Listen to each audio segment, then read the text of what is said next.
Good morning. I am Bhuvaneshwari from St. Joseph College of Arts and Science, Kadalur. Today, in this video, we are going to see about the process of control. In my previous presentation, we have discussed about the types of control. So now, before starting about the process of control, I would just like to recall about what is controlling. This control is the last function in management.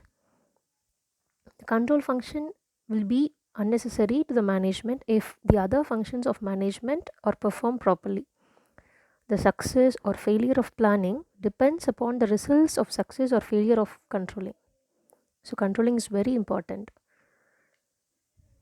So, now let us see the process of control. The control process of management ensures that every activity of a business is furthering towards its goals. This process basically helps the managers in evaluating their organization's performance. By using it effectively, they can decide whether to change their plans or continue with them as they are. The first process is establishing of standards. Here, the task of fixing goals and standards takes place while planning, but it plays a big role in controlling also, because the main aim of controlling is to direct a business action towards its goals. If the members of an organization know their goals clearly, only then they will invest their entire focus in achieving them. It is very important for the managers to communicate their organization goals, standards, and their objectives as clearly as possible. There must never be any ambiguities amongst the employees in this regard. If everybody works towards the common goals, it becomes easier for an organization to flourish. The goals the manager have to set and work towards may be either tangible or intangible. The tangible goals are those which are easy to quantify in numerical terms. For example, achievement of sales worth rupees 50 crores within 1 year is a tangible goal. On the other hand, intangible goals are those which are not quantifiable numerically. For this example, a company may aim to win a prestigious award, maybe for its corporate social responsibilities activities. Now let us see about the next process, that is the second step in the controlling process, measuring actual performance. The actual performance is measured against the standards which is set. This will enable the management to determine whether the work is being done according to the plans or not. Managers should have a clear idea of what they will measure and how they will measure. The performance should be measured as it is being done or as soon as an activity is getting completed. As far as possible, performance should be measured in quantitative terms. If it is not possible, then qualitative measures like opinion surveys may be used. All measurements should be very clear, comparable, and reliable. The measurement of performance against standard should be on a future basis so that the deviations are anticipated and the necessary corrective actions can be taken to prevent them. This may not be possible in all the cases, so the next best course is to measure the actual performance. So this is the next step in the control process, the third step, comparing the performance with the standards.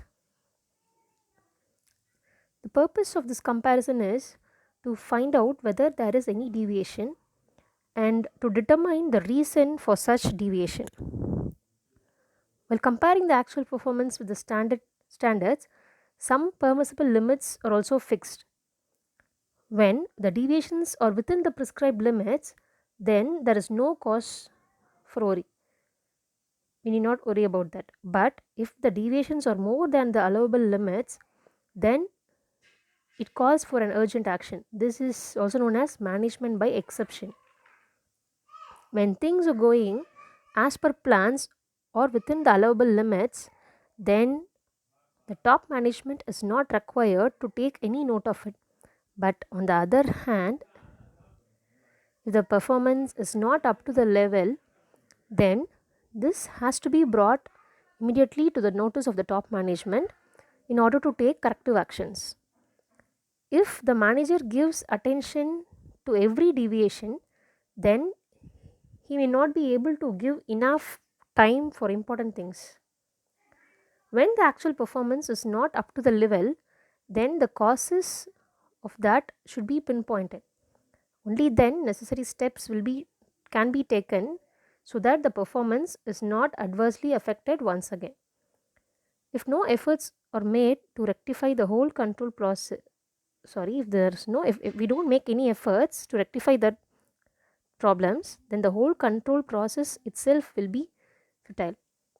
Whenever the performance is low than the standards, the reason for that should be immediately found.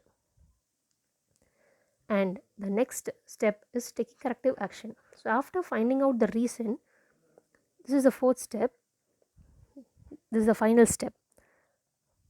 Here, taking corrective actions so that the deviations may not occur again and the organizational objectives also can be achieved.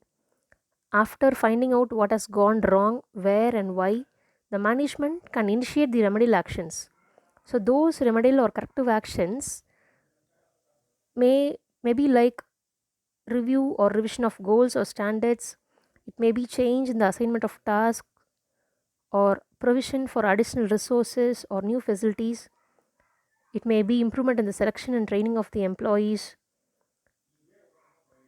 So, thus the control function may require changes in all the other managerial functions also.